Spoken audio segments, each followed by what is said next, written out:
The rage and vendetta of Wonder Woman.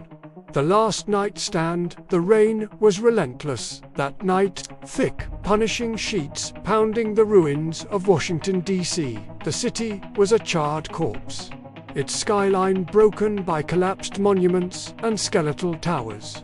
Amid the wreckage, the air carried a strange electric weight, like the world was holding its breath. She stood in the middle of Constitution Avenue, drenched, her crimson armor streaked black with soot and blood. Wonder Woman, no longer the shining champion of the Missara, had become something else. Her once proud tiara was bent, digging into her brow, her lasso dangling in tatters, and her eyes were no longer merciful. They were molten with grief and uncontainable rage. The Amazons were gone. Every single one. Burned from the earth in one coordinated strike by the last council of men who still clung to power. The footage of the slaughter had been broadcast worldwide, their final insult to her. They wanted to break her spirit. Instead, they had created a weapon without a leash. The last surviving council members had barricaded themselves in the ruins of the Capitol building. Inside, they whispered to each other like cornered vermin. The glow of flickering emergency lights casting jagged shadows on their faces. They knew she was coming. Everyone knew.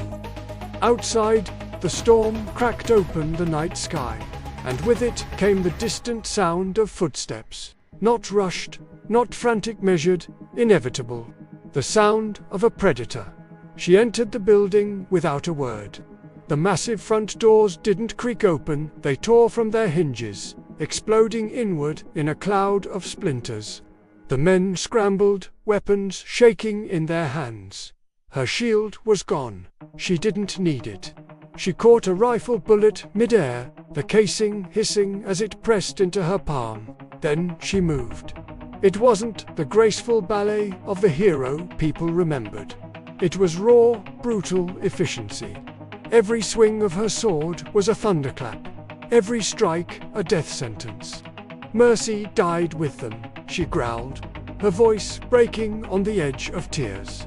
She threw one man across the rotunda, his body snapping against marble columns. Another she pinned with her sword through the desk where he had signed orders for the Amazon genocide. One councilman fell to his knees, sobbing, "We had no choice." "You always had a choice," she said, twisting the blade free. Blood sprayed against her face, mixing with rainwater dripping from her hair. By the time the storm eased, silence ruled the Capitol. The walls were painted with the story of her vendetta in deep, unerasable crimson.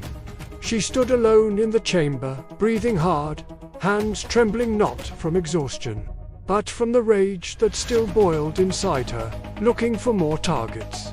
Outside, the city seemed to cower. Somewhere in the shadows, cameras still recorded, broadcasting her to what was left of the world. For a moment, she looked directly into the lens. "If you're still out there," she said, voice low and jagged, "pray I never learn your name."